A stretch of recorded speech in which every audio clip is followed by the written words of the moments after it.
Hello everyone, this is Leah Whitehorse, and in this recording I'm going to be looking at the astrology of January 2025.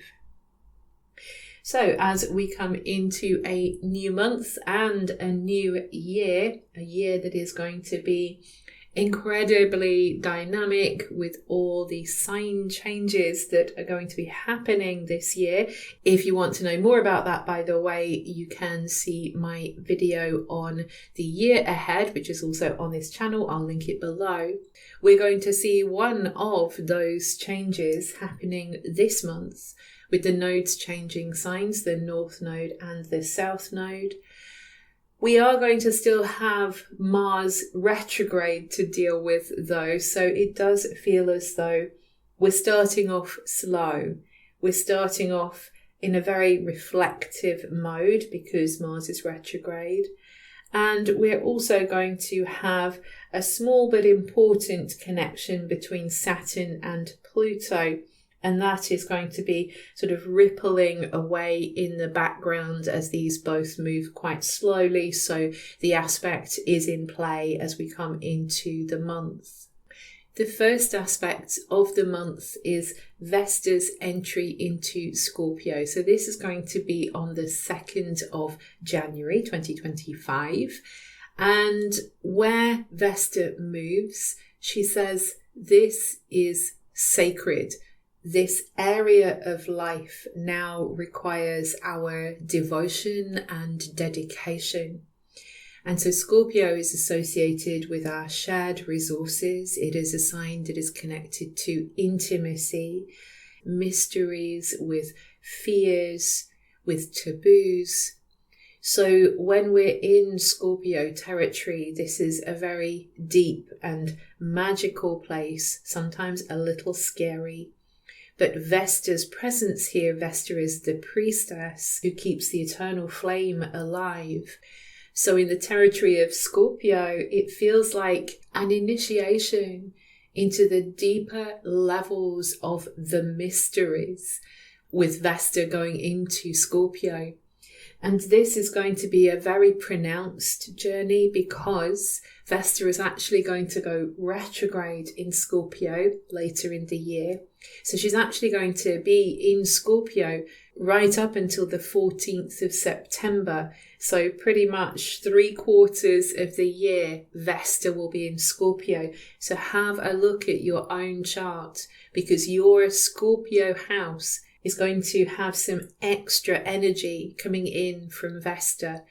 And Vesta can also bring this idea of deep focus, but sometimes working in shadow, Vesta can bring a discussion about being blinkered. So that might be something that is up for exploration, particularly when Vesta goes retrograde. But even now, as we come into this transit, we might start to get hints of where we have been blinkering ourselves, where we have been not seeing the situation as a whole. So Vesta in Scorpio is really going to ask us to explore this so that we can feel more empowered in our spiritual practice and also just generally in the area of life where Vesta is moving in our own personal charts. On the 3rd of January, Venus will enter Pisces. This is a realm where Venus enjoys. She is exalted in Pisces. And so the heart is like bursting open. We are so in love with life. We are so in love with the world. We are so in love with everything that lives. We feel the love of the gods, the love of the universe, the love of the soul. Or we feel unrequited love. We are feeling very lost when it comes to love. We're idealizing or in love with an ideal, in love with an illusion when Venus goes into Pisces.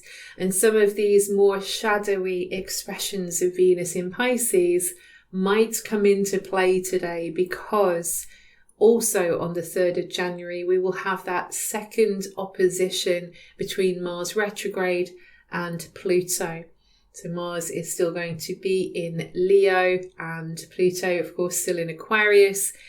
And this is a very tense aspect. I did talk more about it in the Mars retrograde video, which I also have on my channel. Again, I'll link it below. Mars opposite Pluto, generally speaking though, this is a very dynamic aspect. At worst, it can illustrate violence, anger, hate, resentment, going on the attack, trying to kick against things that are not in our control, rage. So these kinds of energies clearly are very, very opposite to Venus in Pisces. Venus in Pisces is just, I want to love everybody. But when we don't get what we want, maybe we flip. It makes me think about a video that I saw actually the other day by an artist that I follow, a musician that I follow. And they were saying that there's a very difficult situation that they were in because scammers have been contacting people on Facebook, pretending to be this artist, you know how it is. But some of them have actually fallen for it, and one of them has really fallen for the whole thing, hook, line and sinker, and absolutely is convinced that this artist has been romantically involved with her for all of this time. And, you know, I mean, it's completely and utterly fanciful, of course, but this is what's happened, and they're not taking no for an answer. And that's what this reminds me of. The deep, profound disappointment that can come from being let down. Venus in Pisces, like everything is just evaporating. We just want the illusion. We want that beautiful paradise. We want that person on a pedestal. We want the star. And so Mars opposite Pluto is like this rage that comes out when we don't get what we want, when the control is taken away from us, when we feel disempowered or we feel exposed. Pluto can also speak of exposure. So you can kind of see how this is a very uneasy combination of influences. Always the best thing to do with this is, you know, take the best of Venus in Pisces, which is really, really good, which is all about compassion, coming from a loving and kind place with yourself and with other people. And then with Mars and Pluto, that is taking control of what you can and leaving the rest. Don't be a drama queen with Mars in Leo, kicking up a fuss because they want to be seen and heard. We don't want any of that. We just want to take control where we can and leave the rest, because otherwise it's just a waste of energy and potentially could start conflicts if we're not willing to stay in our lane, kind of thing. So Venus goes into Pisces, Mars opposes Pluto, then slips back into Cancer. This is on the 6th of January. Mars goes back into Cancer, and now we are whipping up a lot of feelings about the past. Mars tends to struggle somewhat in the sign of Cancer because this is the sign of its fall, the sign where Mars does really, really well, apart from its home sign of Eris and also the co-sign of Scorpio. Mars does really well in Capricorn. Mars is exalted in Capricorn. So it's in its fall in the opposite sign of Cancer, because this is a sign that's much more about home and family and taking care of everybody and, you know, nice nurturing food and relaxing and feeling safe. And Mars, he's not into any of that. He's a warrior. He wants to be out there defending the home and fighting for his lands and going out and getting what he wants. So this is why it feels uneasy. But positively, we can say that this gives us a lot of energy to devote to our home lives, and we can be exploring what it is we want when it comes to our emotional life and our home life. Mars in Cancer can speak of our goals when it comes to this, but of course it is retrograde, so we're having to review all of this. Maybe we are reviewing why we are living, where we're living. How did that happen? What did I do to get to this place? And if I don't like this place, what do I need to do to get out of it? That might be a natural progression of thoughts whilst Mars is in Cancer. But it might also just be that we're getting a lot of emotional stuff coming up from the past, maybe conflicts from the past or general family conflicts. That is also possible with Mars going back into Cancer. This is an uneasy influence, but of course one that is important because part of the retrograde is taking place in this sign. We need to get back to the roots of why we are doing what we're doing, and that is what Mars is helping us to do. On the 8th of January, Mercury will enter Capricorn. So wherever Mercury moves, it changes how we are thinking and communicating, and it also changes what we're thinking about. So Capricorn is an earth sign, so we're starting to rein in that Mercury in Sagittarius. Mercury, of course, has spent a longer time in Sagittarius than normal because it had the retrograde here. So we've had a lot of philosophical, theoretical thinking going on with Mercury in Sagittarius. And now we've got to start thinking about the practicalities. How do I put what I know into practice? This is a really big story as Mercury moves from this long transit through Sagittarius into Capricorn. Now that I know this, what can I do with this knowledge? How can I communicate this to the people that I work with, or to my boss, or to somebody important, somebody at the top of their game, somebody in business? How can I put this all into practice? What can I manifest from this vision that I constructed for myself? That's also a way of looking at Mercury going into Capricorn. Sometimes though, Capricorn, the shadow of Capricorn can speak about limitation and keeping ourselves small and being very skeptical, even being in denial, not wanting to speak up, doubts. So this is what can happen. We end up thinking small. We are limiting our thinking. We're holding ourselves back from speaking. We're reticent. Maybe we're thinking, I don't know enough. These people are going to laugh at me. They'll think my ideas are silly. So Mercury in Capricorn can work like this in shadow. So it's very important that we kind of step into our authority. Remember, we have a voice, and we are allowed to use that voice. And this is made even more important because as Mercury steps into Capricorn, it immediately squares the nodes. So now the nodes are sitting at 0 degrees of their signs. The North Node at 0 Aries, the Aries point. The South Node at 0 Libra. And then, of course, Mercury at 0 Capricorn. So 3 out of the 4 cardinal signs are being activated here. And the 0 degrees are very important, like the 29th degrees. They feel like every possibility is contained within that 0. It's all and nothing. Maybe it feels like all or nothing. The last chance saloon kind of situation, because the nodes are about to change signs. This is the last aspect to the nodes whilst they are in Aries and Libra.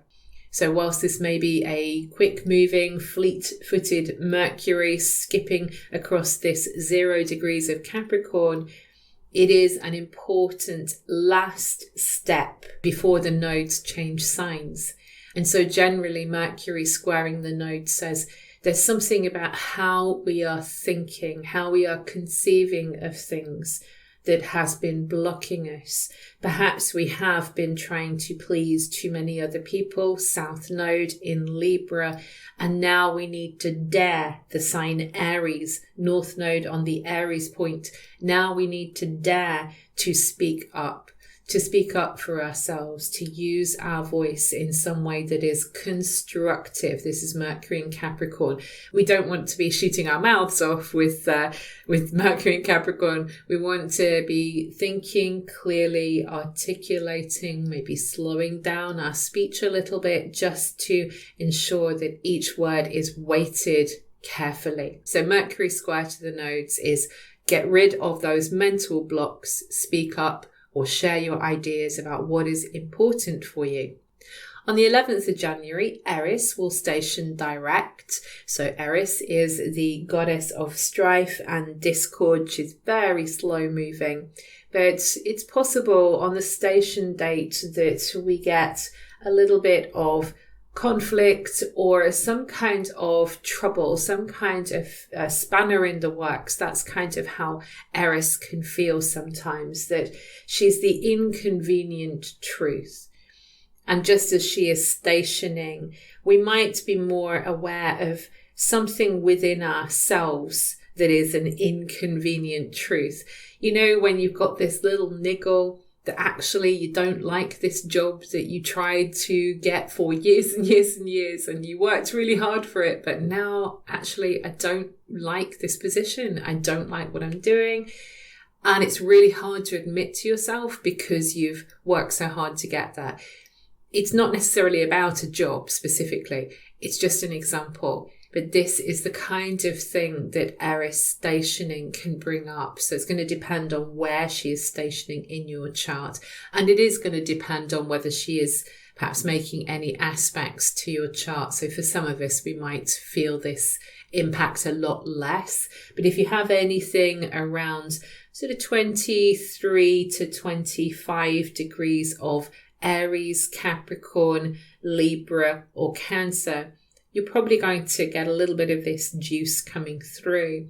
And it's important just to acknowledge, this is the point with Eris. She tells us the inconvenient truth, but it is the truth. So if we have got something going on inside of us that's grappling for some attention and you're like, I don't want to have that thought. I really don't want to have that thought. Let it come, because it's going to clear the way. Talking of clearing the way, we then have the North Node entering Pisces and the South Node entering Virgo. This is on the 11th of January as well. So it's the same day as Eris is stationing direct. So this is a very important shift as far as our spiritual and karmic journey is concerned. The nodes point to collectively the karma that we're dealing with currently. And when I say karma, it is just about lessons. It's not about crime and punishment. So where the South Node moves, it says here is where you've kind of done enough. We've got a lot of experience, and we can now put that towards the North Node, wherever the North Node is traveling in our birth chart.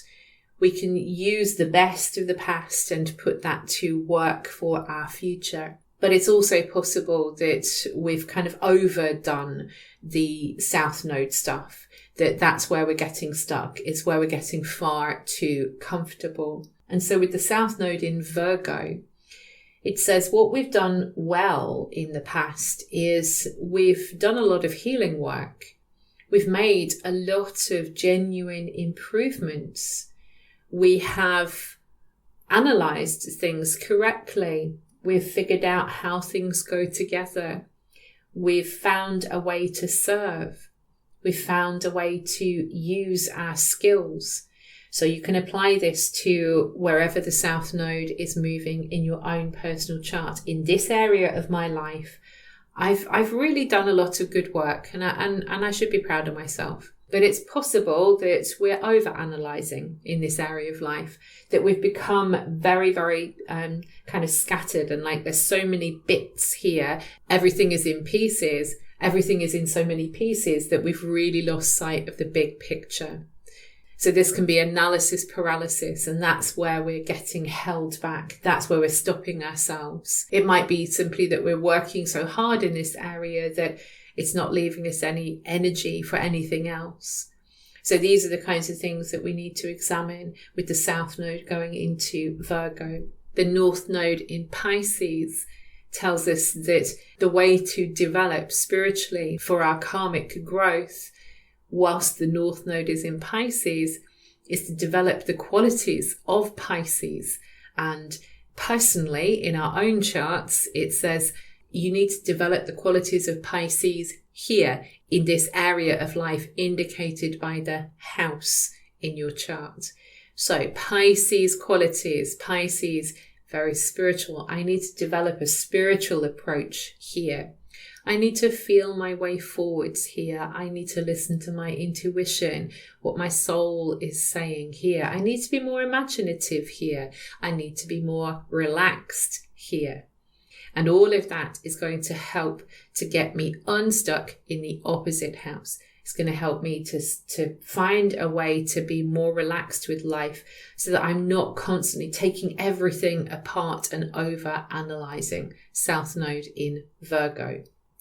Of course, because the nodes move backwards, they're going to be moving on to these anaretic degrees of Virgo and Pisces, and they will stay on these degrees right up until the 24th of January. So we will get a couple of weeks where we've got this acute feeling that maybe something is wrong, and we have this wonderful vision of how it could be put right, but we're going to have to, like I say, feel our way forwards. We're going to have to allow for the imagination to tell us, or our spirit to tell us what it is that we need to do to resolve this.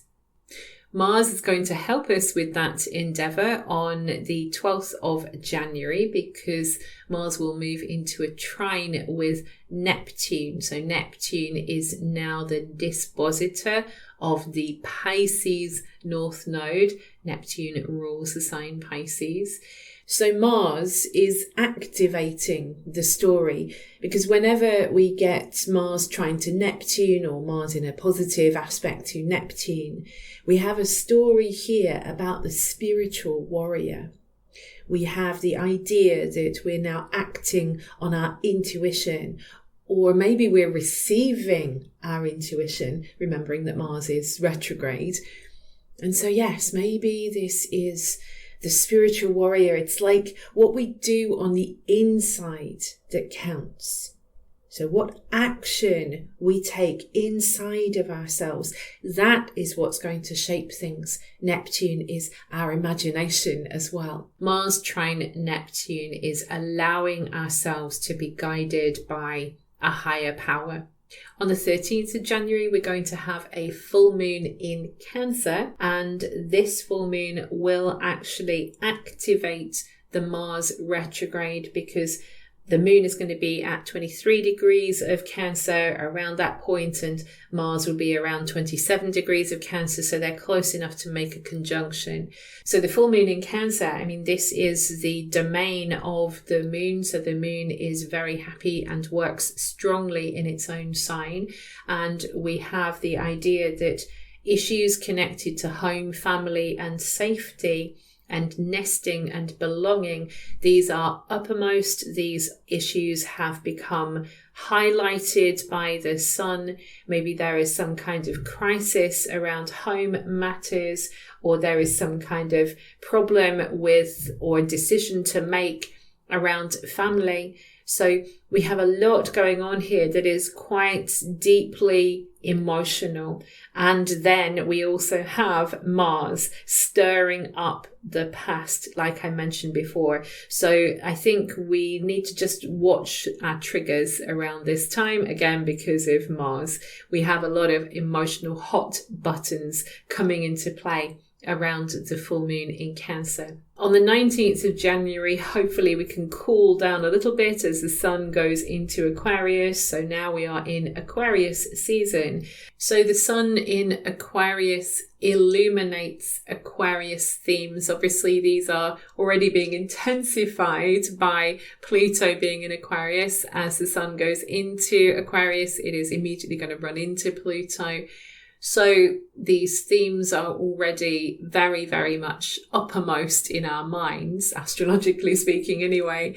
So we're looking at the themes of freedom, rebellion, revolution, revolutionary change, humanitarianism, individuality. These are all themes that are precious to the sign Aquarius. And so when the sun goes into Aquarius, we might find ourselves considering all of these themes and the role that we play within our society, because Aquarius can speak of sort of humanity and how we connect with one another in groups, in cities, in teams. So we're thinking about how we play a part in all of that, and are we allowing our quirks to show? Are we allowing our difference to show? Because even though group connection is important, it mustn't come at the cost of our individuality. Now, on the 23rd of January, Mars is going to form a sextile to Uranus, Mars still retrograde, forming a sextile to Uranus, the ruler of Aquarius. So that kind of gives us this impetus to dare to be different, to dare to free ourselves. I think we've got a little bit of a challenge going on because Mercury is going to oppose Mars. I spoke about this in my Mars retrograde video on the same day. So we've kind of got this sort of the head saying, no, we can't do that. And yet Uranus is saying, you can do this. You can free yourself. You can do something different. Stop telling yourself that you can't. On the 27th of January, this is when Saturn is going to form a semi-square to Pluto. So a semi-square is half a square, 45 degrees. And because it's half a square, it means that it's not as strong as a square. It's not as intense as a square. It's not as conflicting as a square. But it is edgy, and it is a little bit like a thorn in our side that keeps pushing for some kind of recognition. With Saturn and Pluto, sometimes we can feel a bit like I'm between the devil and the deep blue sea. So pretty much accurate with Saturn being in Pisces at the moment. So yes, I'm feeling like some part of me, some part of my life is between the devil and the deep blue sea. And I don't know how to manage this because I'm scared. Pluto is fear and Saturn is again limitation. And yet we're being pushed to overcome a fear, a limitation, so that we can take control, so that we can manage this very profound shift of energies that's happening in our Aquarius house, and so that we can manage the changes that are coming in our Aquarius house, so that we can have a sense of order and structure and not to feel like everything is sort of falling apart. Saturn semi-square Pluto is this little push, this constant little niggle that's saying, don't let this get the better of you. This feeling of fear, don't let it get the better of you. You can manage this.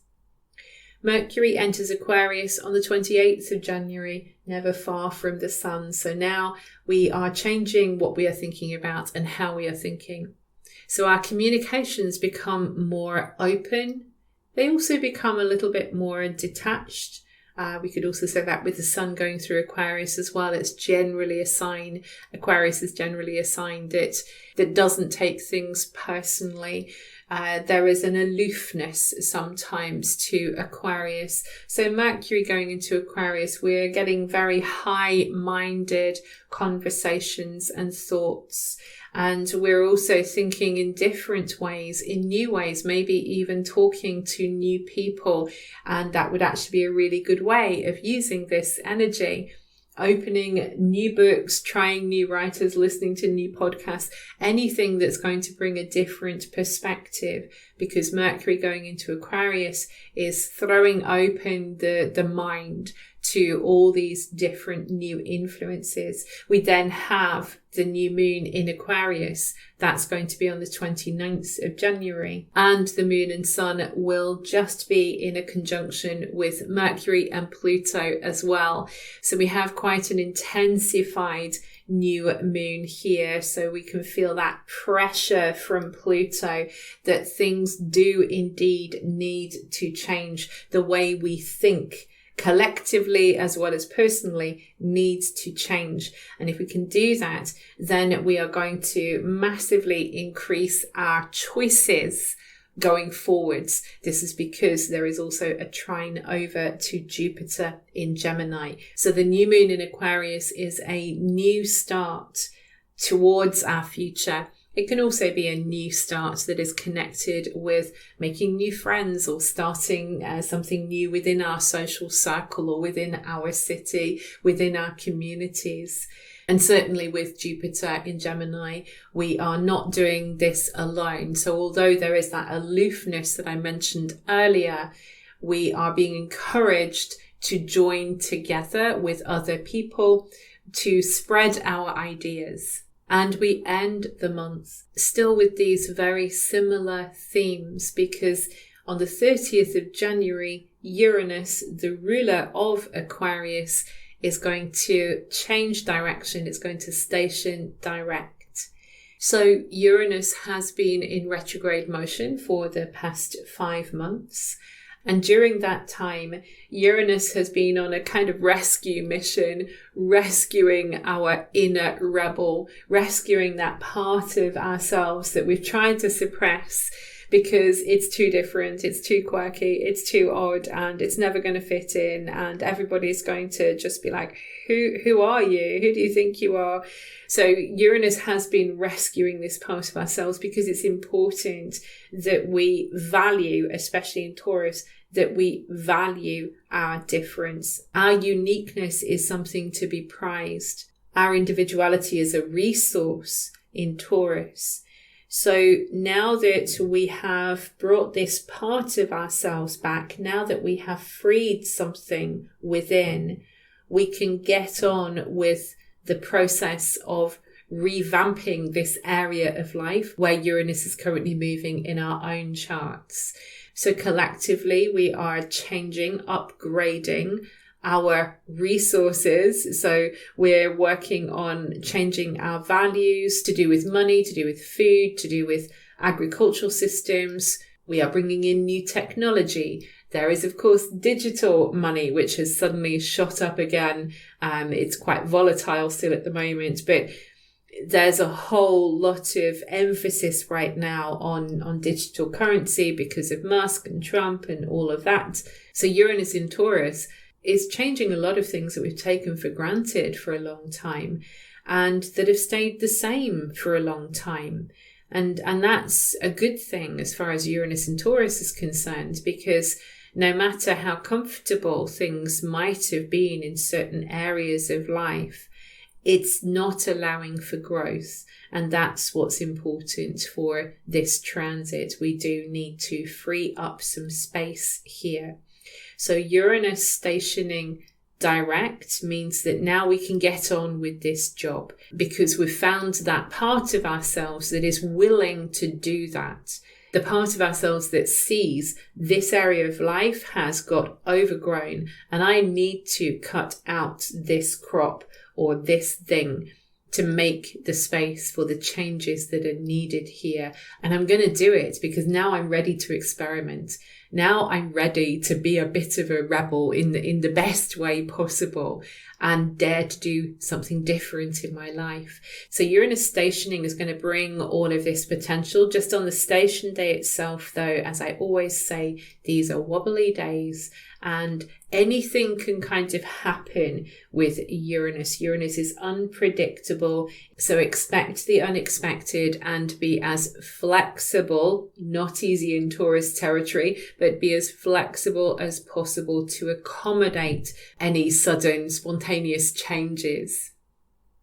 So this concludes my reading for January 2025. I hope you found it helpful. If you did, please do click a like and subscribe. It helps the algorithm. It helps this channel a lot.